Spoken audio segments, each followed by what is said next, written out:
very good afternoon. You are watching Lunchtime News on TV1. We are coming to you live and direct from the Newsfirst studios here in Colombo. Just before we start off, let's take a look at your headlines this afternoon.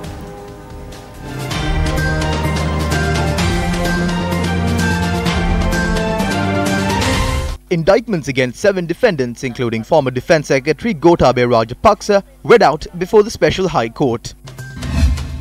Foreign assistance to control the spread of the Sena caterpillar. Parliament to discuss Excise Special Provisions Act presented during the last 3 months. Tremors shake Indonesia once again.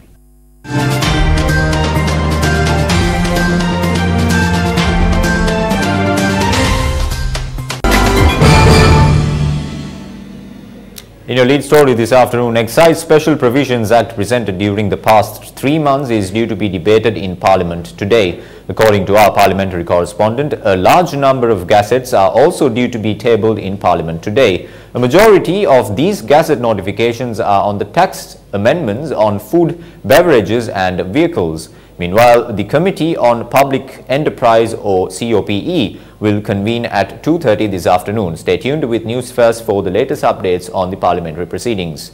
Now with that, we are moving on to some more headline-making news this afternoon. Indictments against 7 defendants, including former Defence Secretary Gotabaya Rajapaksa, read out before Special High Court today.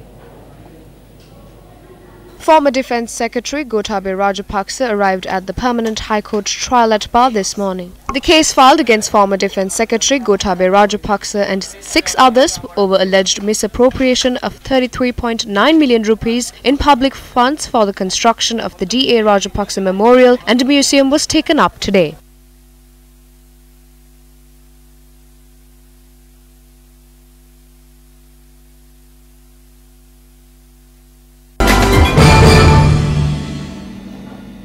Now, the National Freedom Front lodged a complaint at the Human Rights Commission yesterday, charging that the fundamental rights of the citizens of this country are violated by the Sri Lanka-Singapore Free Trade Agreement.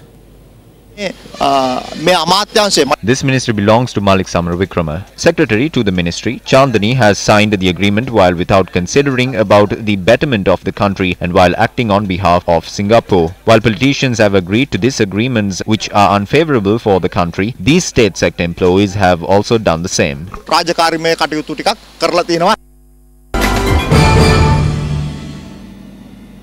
Now, 5 people were injured in Walava Kurunegala when a lorry was collided with a train earlier this morning. The injured are residents of Horona. The station master informed me that the train from Ganevatta is en route. I kept the gate open for 8 minutes and then closed the railway gate. When the train was flying towards the Walava train station, a lorry heading towards Ganevatta broke the railway gate and headed forward. We found the vehicle toppled on a side of the road. It is reported that the driver of the lorry is a member of the Sri Lanka Army. Our correspondent reported that the injured were admitted to the Kurunegala Teaching Hospital. The accident occurred when a motorbicycle collided with a container truck. According to our correspondent, the motorbicycle had been travelling from Bandaragama to Horona and it had collided with a container truck that was plying in the same direction. The deceased was a 52-year-old resident of Pokunuita Bandaragama. The deceased was a mother of 2. The driver of the container truck has been arrested by the Horona police.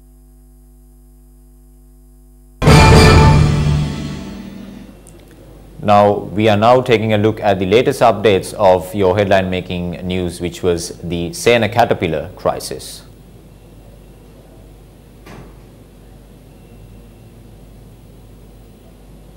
The Deputy Director of the Department of Agriculture and the head of the Special Unit to eradicate the Sena caterpillar, Anura Vijay Tunga, said that the samples were sent to the American University in order to conduct extensive genetic and scientific research on the species. We have sent samples of this worm to an American university to conduct further research. Genetic research has not been conducted yet. We believe that our questions would be answered after the genetic research is conducted. We would also like to confirm that these species are indeed the fall army worm, also known as the Sena caterpillar. This is the season when the corn ripens. I would like to state that there is a risk of this pest spreading to about 100 other species of plants. That is the reason why a rural committee was established. Meanwhile, Minister of Agriculture and Rural Economic Affairs P. Harrison says that assistance will be sought from foreign countries to control the spread of the Sena caterpillar. Speaking to News First, Minister P. Harrison said that the government has held discussions on the future course of action on how to curb the spread of the Sena caterpillar. During the parliamentary group meeting held yesterday, the Prime Minister instructed all the ministers who represent the areas where the pest is spread to provide leadership to the people in this issue and intervene in informing the local government representatives in the area of the situation. The Prime Minister at the Cabinet meeting said that the required funds to control this pest will be provided by the government. Also, I have presented the Cabinet paper to reimburse these farmers for the losses caused to their crops. We have requested the government to provide compensation to crops that were partially and completely damaged by the Sena caterpillar. The Prime Minister has also decided to obtain foreign assistance to control the situation. The Department of Agriculture has also recommended about 6 types of insecticides.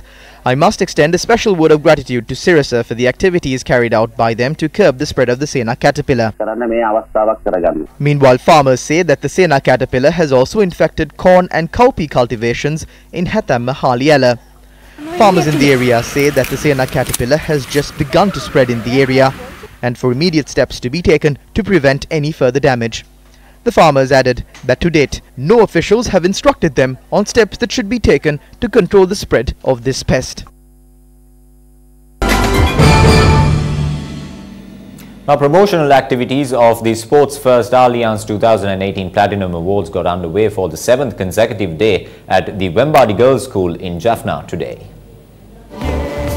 Platinum Awards is held with the objective of recognizing, commending and awarding the talents of sportsmen and women of the country. 20 sportsmen and women will be awarded and 10 medals will be presented at the Platinum Awards 2018, which will be held on the 29th of March at Stein Studios, Ratmalana. The event saw the participation of Deputy Director of the Northern Province R. Rajaseelan, Jaffna Divisional Education Director S. Devakumar, Principal of the Wembadi Girls' School in Jaffna and several other dignitaries. Officials of Allianz and the Capital Maharaja organization were also present at the event. The speciality of the promotional activities carried out in the Jaffna district is that rugby, basketball and football will be introduced to the school students. Vijay Bhaskar Ashika of the Sundikuli Ladies College was awarded the Platinum Gold Award as the most talented sportswoman of the Jaffna district. Shivakumar Prakash Raj of the Hartley College in Jaffna, Shivakumar Prakash Raj of the Hartley College in Jaffna and Dilojini Pradhaban of the Wembadi Girls' School was awarded the Silver and Bronze Medal Award respectively.